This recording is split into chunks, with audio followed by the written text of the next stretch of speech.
Number 4 asks us to determine if the lines are parallel, perpendicular, or neither. The hint is to solve for y, and the goal is if we can see a y equals mx plus b form, then m will be our slope.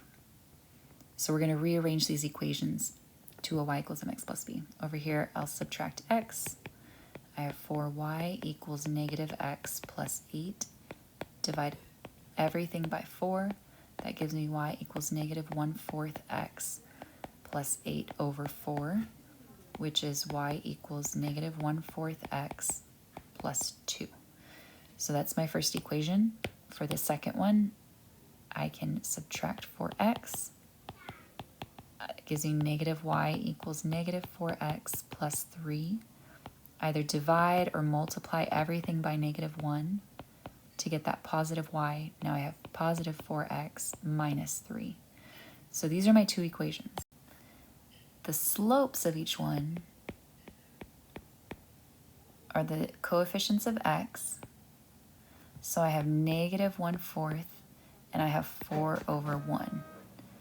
These are opposite reciprocals, meaning one is positive, one's negative. And reciprocal is that they're the flip of each other. So this means these two lines are perpendicular. Then number 5 asks us to graph them. I sketch a coordinate plane, label the axes. The red graph is going to start at positive 2 on my y-axis and then go down 1 to the right 4. Or up 1, backwards 4. And then I can connect these points. Let's try that once more.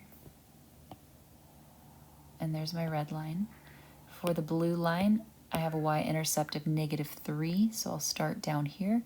And then a slope of positive 4, 1, up 4 over 1. And then I can connect these. And they, in fact, are perpendicular where they intersect at exactly a right angle. Quick reminder, if you had the same slope, that would mean they're parallel. And anything other than opposite reciprocal or same would be neither.